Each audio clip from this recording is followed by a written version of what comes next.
Good morning, everyone. My name is Calixto Mariano. I'm in charge of the first part for this case study for the group. So we chose to work on the Bella Bond case. I apologize for the blurry picture. It's the best I could find online. But I just thought it was important to add her picture on to the PowerPoint because the story is about her, the case is about her, and it hits home, when you have a face to a name. So here's the background on the case. The body was found in a bag on the shores of Deer Island in Boston, Massachusetts, back in June 25th, 2015. The body was severely decomposed because it was there for a while. Identification was not possible. They were able to match the Jane Doe to a specific race or ethnicity. They just went based off the appearance, but you can imagine by that time the body was very bloated and severely going through decomposition. So initially appeared to be a white person or a Hispanic descendant person. There was no witnesses, no eyewitnesses or anything like that. And the investigators received hundreds of leads throughout this time because the public was really concerned, and everyone really tried to help as best as they can.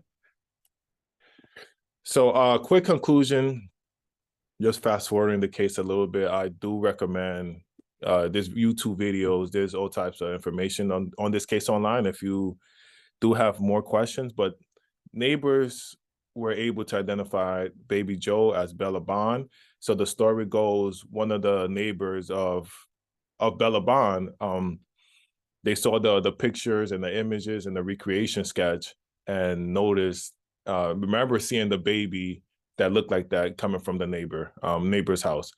So once his neighbor ID'd the baby and called law enforcement, the mother and stepfather were arrested.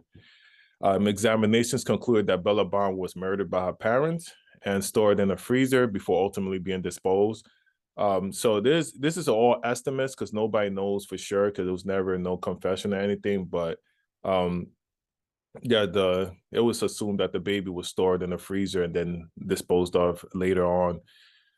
Parents were known substance abusers, so they were known drug buyers and stuff in that nature. So the process is involved. So initially, the autopsy failed to conclude the cause of death, like I said, because of the decomposition.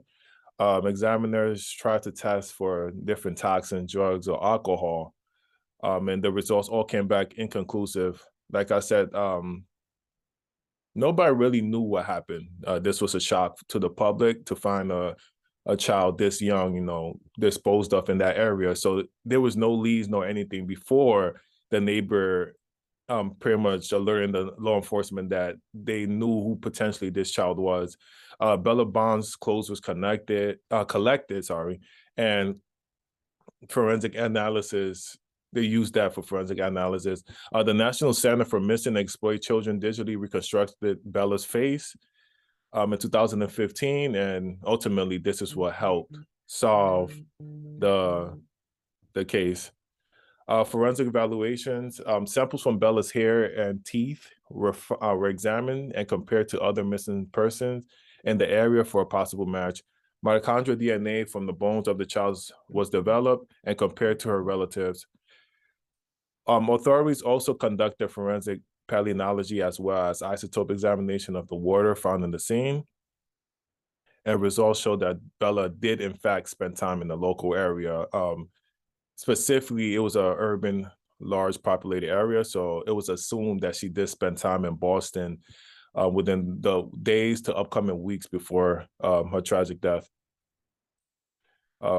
This last slide is just the works cited where I was able to get all the information that I found from my part of the research.